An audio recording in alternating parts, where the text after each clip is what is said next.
Hello and welcome to this presentation titled Acculturation Aspect Study on Babah Alun Desari Mosque Architecture using Photographic Media. The team leader is Ananda Dianti and I will be the speaker for today. My name is Indra Pradhana, along with two other members, Agnes, Paulina, Gunawan, and Budi, Setiawan. Start with the introduction. Jakarta is a metropolitan city with various cultures living and thriving there.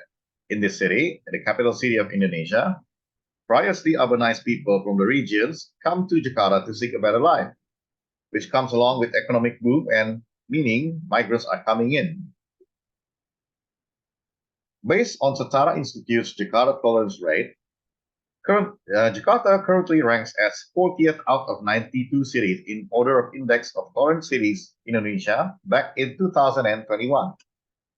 But as can be seen on the table here, previously on 2020, Jakarta was only rated at rank 82.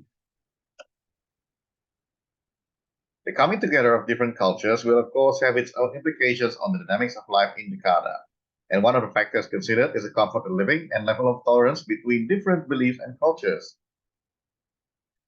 Such a manifestation of acculturation can be seen at the Babah Alun Mosque by Yusuf Hamka, a prominent businessman of Chinese descent and Muslim.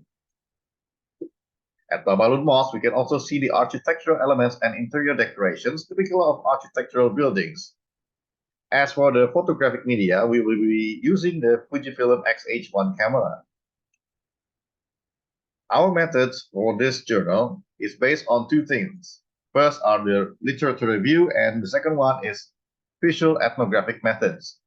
The literature review will be based on historical data, spiritual point of view, and artistic value, while the visual ethnographic methods will be based on visual documentation, and photography as visual media, and also case studies related to the community research. You can also see the visual ethnography table here. And I will skip this one to continue to the next one.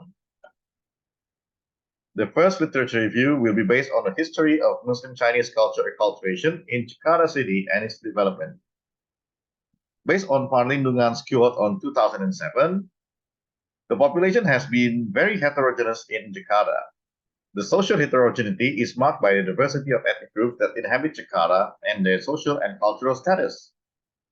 There are several cultural and ethnic groups such as the Indo-Asian Europeans, also some Japanese, and also from the mixed Portuguese and Indian, also the Filipinos, Africans, Arabians, and Hadramaut, which is today called Yaman, and also the Malay, Balinese, and the Chinese.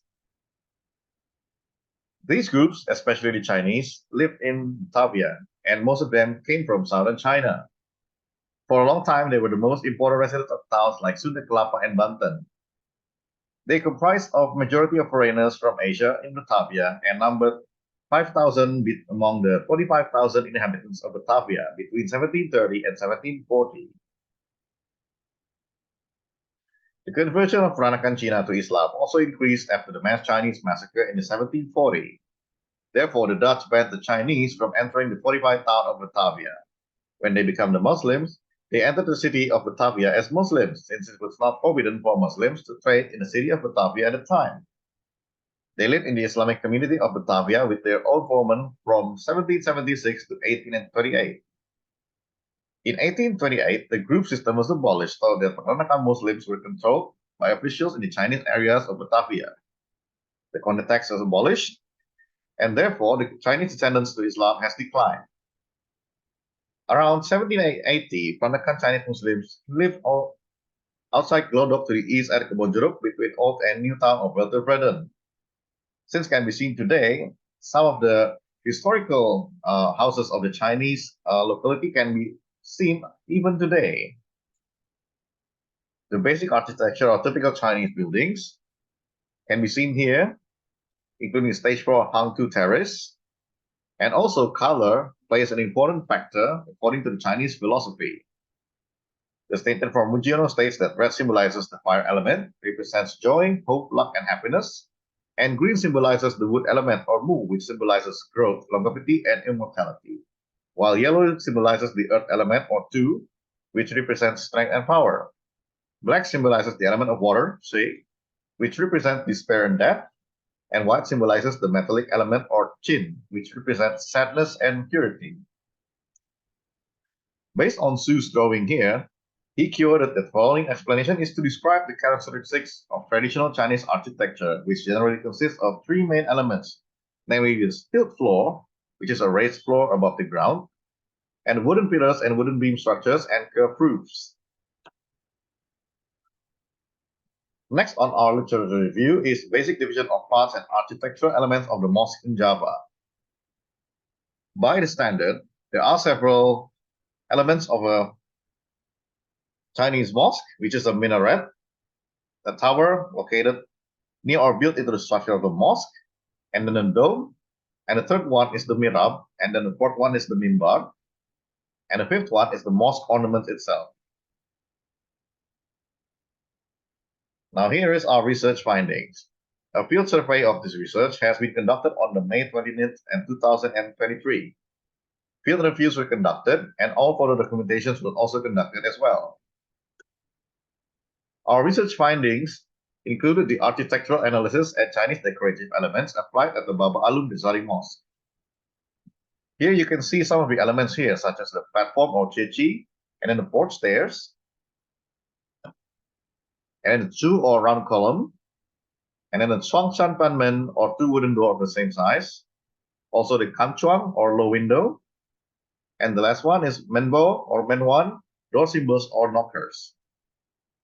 Also, to add something to that list is the Huato Panwa or Hua Pianwa or the curved roof tile.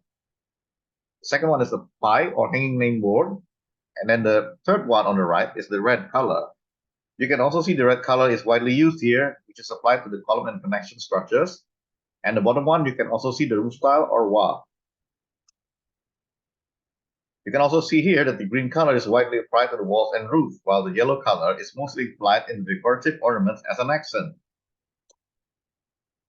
Based on the Islamic decorative elements, we can also see some structures such as the dome, as you can see on the right on the top there, decorated with the Middle Eastern geometric decorative ornaments and the use of decorative colors of the Chinese culture. We can also see at the bottom ones the mihrab, and then the Asmaul Husna, and also the mimbar. Based on our findings, we have a conclusion which is based on three summaries. First one is Babah Alun Mosque is a form of collective memory in the form of urban architecture that was built to celebrate culture, acculturation, and tolerance among the multicultural people of Jakarta. Second one is using photographic media on the mosque. The mosque contains many architectural elements between the Chinese and Islamic-based aesthetic features to ensure that the mosque can serve as a prayer site. And last but not least, the mosque also serves as a reminder of tolerance between Indonesian Muslim and the non-Muslim people, mainly between the Chinese and Indonesian residents in general. And that concludes our presentation today. On behalf of my team, I would like to say thank you, ICCD, and see you next time. Bye.